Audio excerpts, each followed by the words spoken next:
THE BOWMEN by Arthur Machen. It was during the retreat of the 80,000, and the authority of the censorship is sufficient excuse for not being more explicit.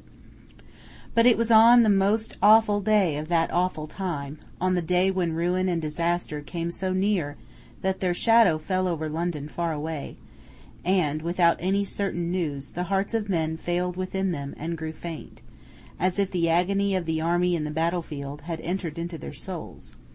On this dreadful day, then, when 300,000 men in arms with all their artillery swelled like a flood against the little English company, there was one point above all other points in our battle line that was for a time in awful danger, not merely of defeat, but of utter annihilation.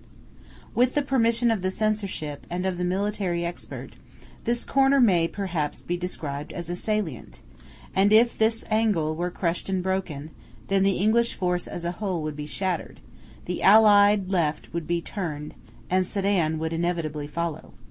All the morning the German guns had thundered and shrieked against this corner, and against the 1,000 or so of men who held it.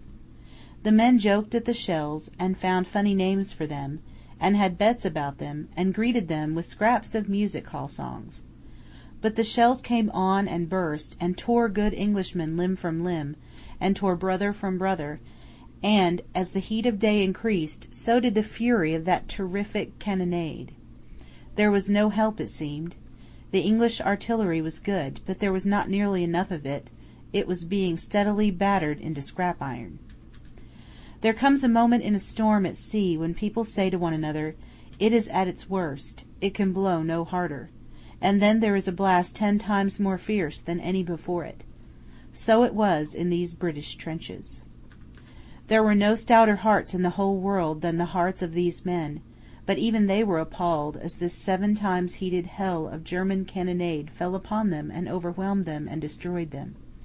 And at this very moment they saw from their trenches that a tremendous host was moving against their lines. 500 of the 1,000 remained, and as far as they could see the German infantry was pressing on against them, column upon column, a grey world of men, 10,000 of them, as it appeared afterwards. There was no hope at all. They shook hands, some of them. One man improvised a new version of the battle song, "Goodbye, goodbye to Tipperary," ending with, "And we shan't get there." And they all went on firing steadily. The officer pointed out that such an opportunity for high-class fancy shooting might never occur again. The Tipperary humorists asked, "What price Sydney Street?" and the few machine guns did their best. But everybody knew it was of no use. The dead grey bodies lay in companies and battalions, as others came on and on and on, and they swarmed and stirred and advanced from beyond and beyond. "World without end. Amen," said one of the British soldiers with some irrelevance, as he took aim and fired. And then he remembered, he says he cannot think why or wherefore, a queer vegetarian restaurant in London, where he had once or twice eaten eccentric dishes of cutlets made of lentils, and nuts that pretended to be steak. On all the plates in this restaurant there was printed a figure of St. George in blue, with the motto, "Adsit Anglis Sanctus Georgius." May St. George be a present help to the English.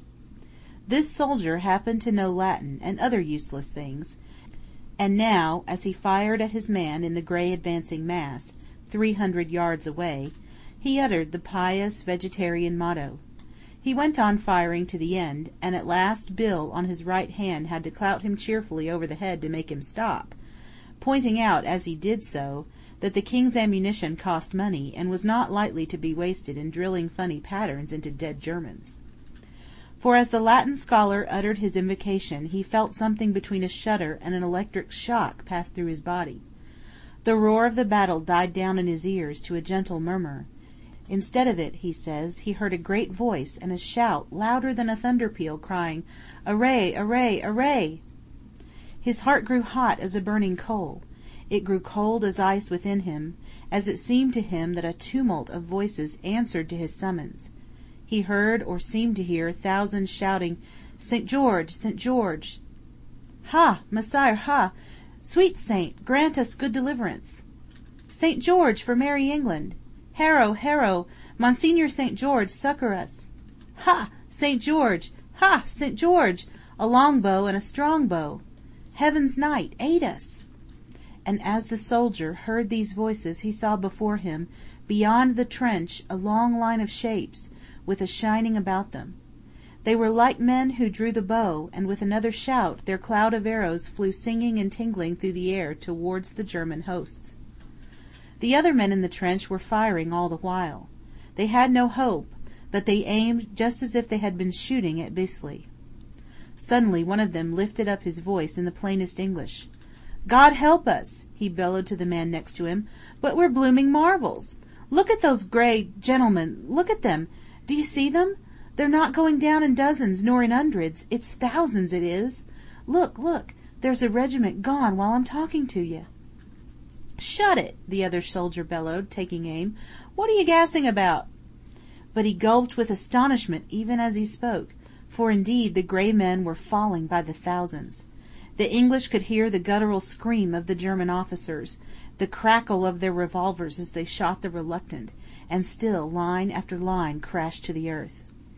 All the while the Latin-bred soldier heard the cry, "Harrow, Harrow! Monsignor, dear saint, quick to our aid! St. George, help us! High Chevalier, defend us!" The singing arrows fled so swift and thick that they darkened the air, the heathen horde melted from before them. "More machine guns!" Bill yelled to Tom. "Don't hear them!" Tom yelled back. "But thank God anyway, they've got it in the neck!" In fact, there were 10,000 dead German soldiers left before the salient of the English army, and consequently there was no Sedan. In Germany, a country ruled by scientific principles, the great General Staff decided that the contemptible English must have employed shells containing an unknown gas of a poisonous nature, as no wounds were discernible on the bodies of the dead German soldiers. But the man who knew what nuts tasted like when they called themselves steak knew also that St. George had brought his Agincourt bowmen to help the English. End of the Bowmen. End of section 14 of Famous Modern Ghost Stories.